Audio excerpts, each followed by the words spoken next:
맹사성 정책에 나와 있습니다. 이곳은 고려 말과 조선 초기에 지어진 민가 건축 양식을 들여다볼 수 있고요. 이곳에는 아주 오래된 은행나무가 있다던데요. 이 은행나무는 맹사성 정승이 심은 건지 아니면 그의 부친이 심은 건지는 모르지만 오랜 세월을 견뎌온 나무라고 합니다. 맹사성 정승은 평생 동안 검은 소를 타고 청렴하게 성백리로 살았다고 하는데요. 자세한 얘기는 박성문 선생님 얘기를 들어보도록 하겠습니다. 선생님, 네. 여기 희한한 나무가 있어요. 네. 무슨 나무인가요? 이건 회화나무인데요. 원산지는 중국이고, 그런데 한국에서는 학자수로, 학자들이, 선배들이 가장 큰 꿈은 입신양명 공부해서 정계에 진출해서 벼슬을 하는 건데요. 그래서 가문을 빛내고, 사람들한테 봉사할 수 있는 기회를 얻는 그게 가장 큰 꿈이었는데, 학자수니까 학자들이 자기 입신양명에 도움이 되는 그런 염원을 담은 나무인데요. 주로 이제 마을 입구나 집의 입구에, 집 안에는 아니고요. 이런 데 심어진 나무가 있는데, 회화나무를 여러 군데서 볼 수가 있는데, 창덕궁에서도 도남로 막 지나면 굉장히 큰 회화나무들이 몇 그루가 있는 걸 보실 수가 있고요. 대구에 보면 옥골마을에도 마을 입구에 수문장처럼 수백 년 된 회화나무가 있죠. 네. 보통 집은 다 대부분 이제 남향으로 지어지는데 예. 이 집은 북향으로 지어졌다고 그래요. 예, 예. 네, 왜 그랬을까요? 보통은 이제 부기도 지역에서는 배산임수, 뒷산이 높고 앞이 잘 바라볼 수 있게 앞이 뒤보다는 낮은 그런 지형에다 집을 짓게 되는데요. 네. 그게 이제 주로 이제 다 남쪽 방향이죠. 남향이 주가 되는데, 이야기 사연이 있으면서 우리에게 기억될 만한 북향으로 된 집이 몇 개 남아 있어요. 네. 그 중에 가장 유명한 집이 바로 이 맹시행단이라는 고불 맹사성 대감이 실제로 거주했던 이 집인데요. 이곳은 고려 공민왕 때 최영 장군의 아버님이 지으신 집이라고 알려져 있어요. 최영 장군의 아버님이면 네. 네. 역사가 오래된 오래됐죠. 거죠. 네. 최영 장군이 실제로 기거도 하셨고, 최영 장군이 손주 사이가 되는 맹사성 대감에게 집을 물려줘서 살게 된 그런 사연을 가진 집이죠. 네. 근데 이 집의 특징은 민가의 집으로는 가장 오래된 목조 건축물이다 라는 의의가 있어요. 그리고 목조 건축물. 고려시대에 지어진 양식이다 보니까 아무래도 고려시대 당시에 유행했던 그런 구조를 가지고 있는 게 이 집의 또 특징이죠. 그러면 선생님, 맹시행단 고택에 얽혀진 예. 일화가 있다고 들었거든요. 예. 어느 날 최영 장군이 낮잠을 자는데 꿈에 배나무에 용이 승천하는 그런 꿈을 꿨어요. 그래서 깜짝 놀라서 깨어서 주위를 둘러보니까 어린 꼬마아이가 있었죠. 네. 그 아이가 바로 고불 맹사장 대감이에요. 나중에 이 사람이 크게 될 인물이구나 라고 네. 생각해서 최영 장군의 손녀딸이죠. 손녀를 맹사장의 아내로 이렇게 점지를 해서 손주 사이가 된 거죠. 여기는 특별하게 북향으로 집을 지었어요. 네. 이런 이유가 있을까요? 사람들이 다 남향을 주로 했고 남향 집이 주가 됐는데 북향이라면 상당히 좀 특별한 발상을 가진 아니 특별한 사연이 있는 집이었을 것 같은데요.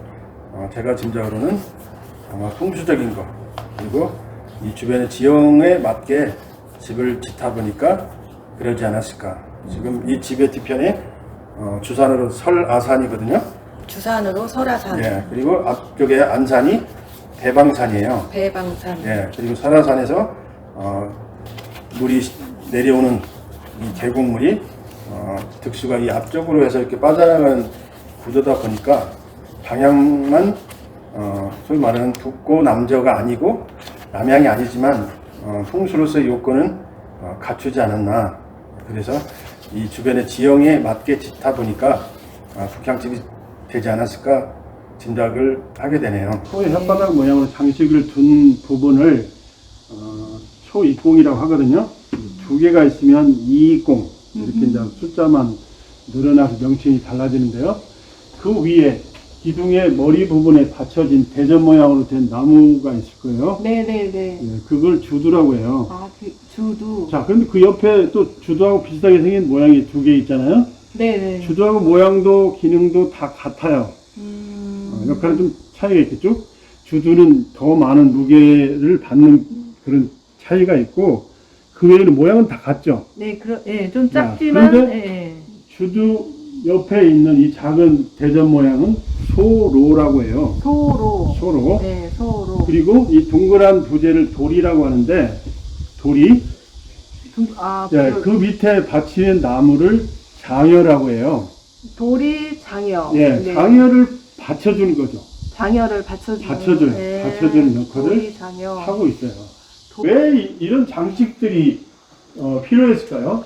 첨차라든지 무게중심을 입고요. 분산시킬 것 같아요. 자, 기둥은 원으로 된 원주나 각으로 된 각주를 쓰게 되는데 자, 기둥 위에만 무게를 얹으면 어떻게 되겠어요? 불안정하겠죠? 네. 그러니까 이 나무를 둬서 더 넓게 무게중심. 편안히 앉으시라고 도화지라는 장식을 둬서 이름이 입공이라고 바뀌었다고 그랬죠? 이렇게 되고 첨차라는 걸 둬서 도리와 장여를 받치면서 지붕의 무게를 여기서 분산해주고 있죠. 나누고 네. 있죠. 자, 이렇게 생각하시면 돼요. 왜 이런 걸 뒀냐? 자, 우리 어머니들이 어릴 때 머리에다가 뭐 바구니든지 뭐 행상을 하신 분들이 뭐 떡을 팔러 가실 때 뭐 이고 가실 때 그냥 하면 목이 너무 아파요. 네, 맞아요. 그런데 어때요? 그럴 때 사람들이 네. 손을 올리게 되죠. 네. 그래서 하나 잡고 두 개 잡는 거 어떤 게 더 두개 잡는 게 맞아요. 중심을 잡기도 좋고 좋아요. 두 개 잡아요. 이 광주리를 떡상자를 받치는 손이라고 생각하시면 돼요. 역할은. 자, 그렇게 해서 무게를 나누게 되는 역할. 잘못되어 있다고 했잖아요. 네. 뭔가 장치가 있어야 할 거예요. 겨울에 북서 쪽에 들어오는 찬 바람이 있으니까. 네. 근데 이거는 담배 했겠지만 뒷문을 다 열면 제가 볼 때는 겨울에 대한 그런 목적보다는 여름에 시원하기 위한 그런 목적이 더 가까운 것 같아요. 원래 겨울에 바람을 적게 받으려면 문이 좀 작아져야겠죠? 대들보 이렇게도 말하죠. 네.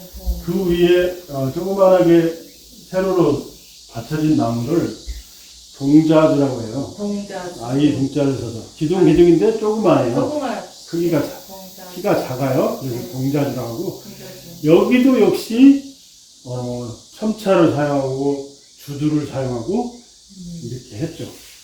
장식을. 그러니까 이런 모양은 거의 유일한 것 같아요. 여기서 보는데.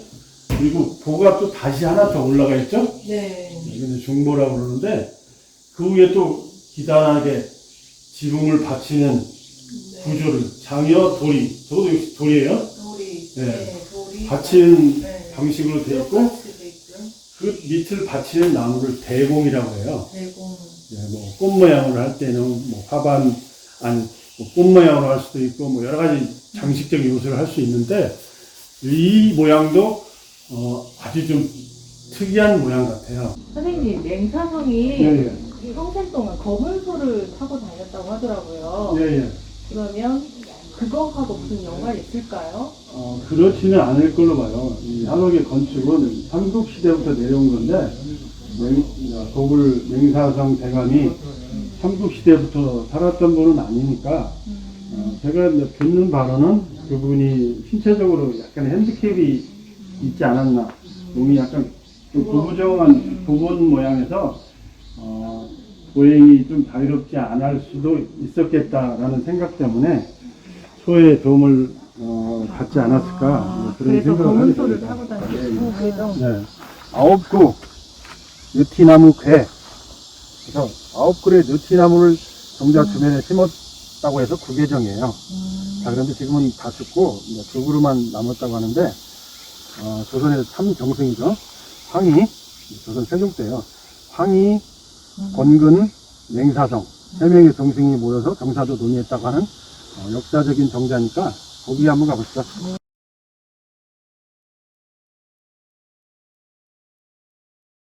이름은 현판에 구계정이라고 되어 있는데요. 다른 또 별칭은 삼상당이라는 그런 별칭이 있어요.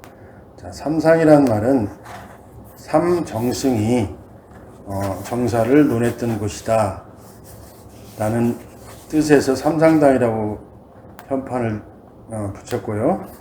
근데 보통 이제 정자는 예, 제가 예. 알기로 경치도 예쁜 곳에 네. 아니면 뭐 물가에 이렇게 짓는 걸로 알고 있는데 예예. 여기는 경치가 좋은 것도 아니고 물이 있는 것도 아닌데 예예. 왜 정자를 지었을까요? 정자는 보통 주변의 경치가 수려한 곳에 짓는데요. 물이 있는 그런 계곡이나 만약에 물이 없으면 연못을 파서라도 물을 끌어들이는데 짓는 게 보통이거든요. 지금은 이제 논으로 주의가 변해 있지만 당시로는 아마 개울이지 않았을까. 그래서 당시로는 물이 있기 때문에 여기를 정자로 짓지 않았을까. 이제 이렇게 짐작이 돼요. 당시에는 물이 있었을 예, 텐데 지금은 변해서 예예. 이런 모양으로 생겼잖아요. 네, 이거 끝에 있는 선자연이라고 그러는데, 선자연. 네. 선자연에 이렇게 위에를 선자연에 받치고 있는 이 삼각형 모양의 나무가 있었죠. 갈모삼방이죠. 저거에 따라서 지붕의 곡선을, 이게 높아지면 어때요? 지붕의 곡선이 더 하늘을 날개짓 하겠죠? 네. 최대 한자 정도, 37 정도, 보통은 7시 정도 이렇게 침묵을 하게 돼요.